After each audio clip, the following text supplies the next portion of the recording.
Hello, everyone, and welcome back to Let's Talk Kashrus, presented by the Kashrus Awareness Project in conjunction with Torah Anytime. Today, I am privileged to be joined by Rabbi David Cohn, Administrative Rabbinic Coordinator with the CRC, the Chicago Rabbinical Council. How are you, Rabbi Cohn? I am good. Good to be here. So nice to have you back. Yes. Same And here. thank you for being here for previous installments. And today, I'd like to discuss with you a very practical topic that affects many people, and that is pre-seasoned pans. I know when you go into the store, you could buy stainless steel or other different types of pans and sheets that are made out of different types of metal, and very often they're coated with various coatings, Teflon or other things like that. I'd like you to educate us today as to which of these types of pans or coatings do present kashrus concern, and if they do have a kashrus concern, is there any possibility to kasher those types of pans and pots to enable us to use them? Okay, so most of the pots and pans that we use are made of stainless steel or aluminum. They don't rust. Some of them have a Teflon coating on them to make them non-stick, and none of those present kashrus issues. Those are all very straightforward. There's no kashrus issues to them. But there are pans made of cast iron. Cast iron is like a more traditional, just a piece of iron, and of course it will rust. If it left to its own devices, it'll rust, and it's also food will stick to it. So there's one way to deal with that, and that is called to enamel the pot. Okay, which is like a coating. It's often colorful, blue, red, green, different kinds of colors, and those are also not a kashrus concern. In mentioning that, I'll just mention that the base of the pot is metal. The coating is a glass. That enamel is a type of glass, so it needs to be toiveled with the bracha like any other regular pot or pan. The one that's the most of an issue is the ones that are cast iron, but they're coated. They're called the pre-seasoned with oil, which means to see is at the factory somebody they basically smear oil onto it and bake it in an oven, and what that does is it prevents it from rusting. This coating keeps it from rusting, and it also gives it non-stick qualities. And they do it for you. You could buy ones that's not pre-seasoned, but lots of people want to buy it. It's convenient. It comes pre-seasoned, and the concern therefore is, well, what's that oil? Do we have no idea whether that oil is kosher or it's not kosher? And if it's not kosher, then you just got a pot that baked into it with non-kosher oil. And obviously the concern is when you're baking in your house that's going to be absorbed into your food, right? That's correct. That's great. And it's meant to stay there. It's there. It's put there on purpose, and it's there. Right. They're not putting it in for the flavor of it, but it can give potentially taste into your food. So if that oil was not kosher, you have a problem. So it's typically put on these pans, first of all, to prevent rust, and also to create that non-stick quality of the quality, right? So first of all, how do we know? I go into a houseware store. How do I know what pots and pans are of concern? Okay. You're saying Teflon typically is not a problem. Correct. And most people are using just stainless steel or aluminum pots. They're shiny. They look like metal. Those are not a concern.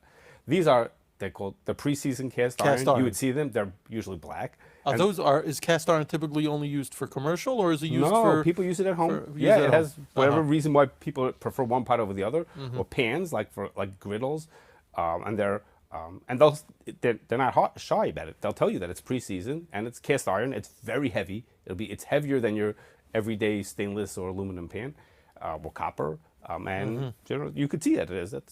It's not a secret. You know?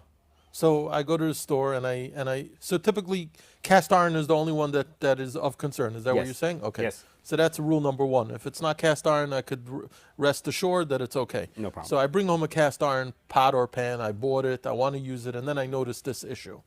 What can I do about it? Okay. So what we need to do is we need to kasher it. Okay. And we need to get rid of that trace that's in there. Okay. So the first question we have to think about is, wait a second, before we think about kashering kashering like with boiling water, we'll talk about that in a second, is, wait a second, if there's someone put oil into there and it's on there as a coating, do I have to clean it off first? Do I have to get rid of it first? And before you can't kasher a dirty pot. Right. You can't, so if there's actual oil on it, as a coating, then, so we brought this child to Schwartz. We said to him, do we have to get it off first? And the company will tell you, don't wash this with soap. Make sure you don't get. Is that what they say? Yes, we put the coating on. We put the coating on purpose. We seasoned it for you so that, and don't get it off. Don't put it in the dishwasher because it'll come off. So we How are you supposed to wash such a pot, by the way? You wash it gently. Gently. You wash it gently, and so we said, is that considered that it's be'en? It's residue that you have to get rid of.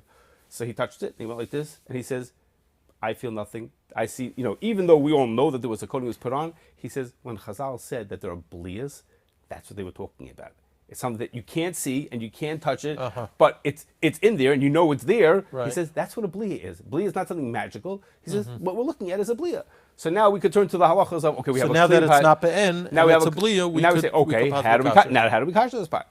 So that also had a shiloh to it, and that is there's a shita, the Ramami Panoi, who says is that when you use a pot with isser, even if it's in liquid form, if it has direct contact between the isser and the pot, you need to do libun.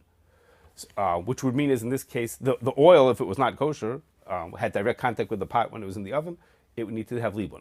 That's not realistic. Nobody could do libun. Okay? There is such a sheet of Ramami Panoi, but that's not accepted halacha. Accepted halacha is the only time you need libun is if when it's a solid food that had direct contact with the pot. So let's say someone cooked a piece of treif meat in your pan, then it would need libun. But a liquid does not need to have libun. So you need to do hagala to it. And to do hagala, basically you need to get a big pot, boil up water, and put this cast iron pot into it.